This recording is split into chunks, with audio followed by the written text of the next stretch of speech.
ગીર ગાયના સંવર્ધન ઉપર કામ કરતા મિત્રો માટે આજે એક બુલ વિશે વાત કરવી છે. એ બુલનું નામ છે કેજીએઝી રૂકમન.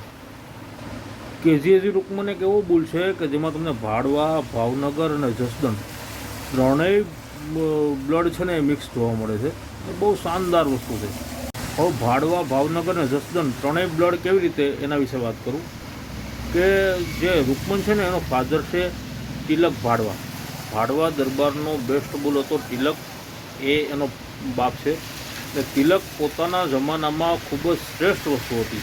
એ ગીર ગાયના અત્યારે જે ગોળ માથા આવે છે ને એ ગોળ માથા આપવાવાળો જો કોઈ ખૂટ હોય તો એ તિલક છે. તિલક ખૂબ જ સારી પેડિગ્રીવાળો અને ખૂબ જ મતલબ મિલ્ક કેપેસિટી અને કેરેક્ટર વાઇઝ ગાયના સંવર્ધનમાં વપરાયેલો ખૂબ જ સારો બુલ છે.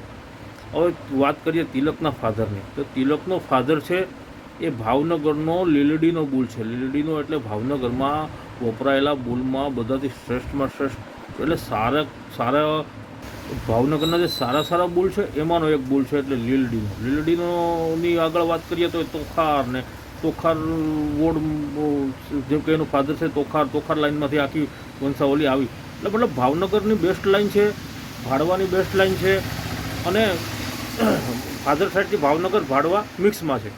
હવે કેજીએઝી રૂકમનની મધર સાઈડની વાત કરીએ તો મધર છે એની રૂકમની વોર્ડ, મતલબ રૂકમની જે લાઈન છે એમાંથી આવતી રૂકમની વોર્ડ એની મધર છે. હવે આપણે વાત કરીશું કેજીએઝી રૂકમનની મધર રૂકમની વોર્ડની. રૂકમણી વોર્ડ મતલબ એની પાછળ વોર્ડ લાગવાનું કારણ એમ છે કે રૂકમણીના વંશવેલામાંથી આવતી ગાય છે. જેમ કે રૂકમણીની વાસળી છે, રૂકમણી ગાય પણ ભાડવામાં બહુ સારી હતી. એની વાસળી છે જે રૂકમણી વોર્ડ એ ખુદ મતલબ ઇનબ્રિડિંગ, વધારે પડતું ઇનબ્રિડિંગ થયેલી ગાય હતી. કારણ કે એમાં શું છે, મોટા બ્રીડર છે ને એ પોતાના જીનને સાચવવા માટે થાય ને ક્યારેક વધારે પડતું ઇનબ્રિડિંગ કરતા હોય છે. એટલે એના હિસાબે રૂકમણી વોર્ડ છે એ મતલબ હાઇટમાં થોડી નાની હતી, પણ એના જે કેરેક્ટર, એની જે બ્રીડની શુદ્ધતા એ બધી લાજવાબ હતી. મતલબ ને એની મિલ્કની કેપેસિટી પણ ખૂબ જ સારી હતી, ખૂબ જ સારી. મતલબ રૂકમણી વોર્ડના મધર ફાધરની વાત કરીએ તો રૂકમણી વોર્ડનો ફાધર છે ગેરીનો, જે બહુ સારો બુલ હતો, ને એની મધર છે રૂકમણી. હવે ગેરીનોનો જે ફાધર છે એ છે જસદન 1. તે જસદનનો અત્યાર સુધીનો બધીથી બેસ્ટ બુલ છે જસદન 1. એનું લોહી છે રૂકમણીમાં. એના હિસાબે એની મિલ્ક કેપેસિટી બહુ સારી છે. રૂકમણી ગાયની અંદર બહુ ખૂબ જ સારું મિલ્ક આવ્યું હતું. રૂકમણી ગાય છે પોતાના સમયમાં મિલ્ક વિનર હતી, એમ મિલ્ક કોમ્પિટિશનમાં વિનર થયેલી ગાય હતી.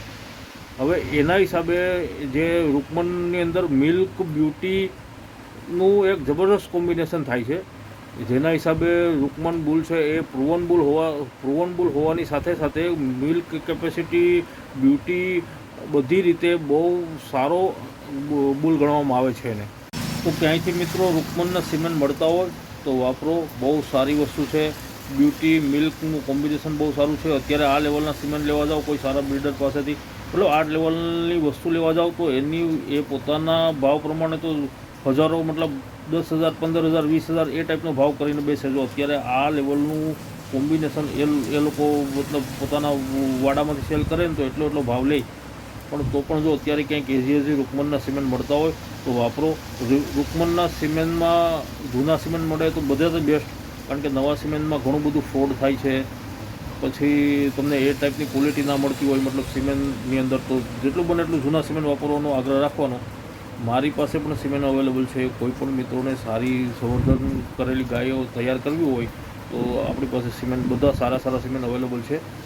જય દ્વારકાધીશ.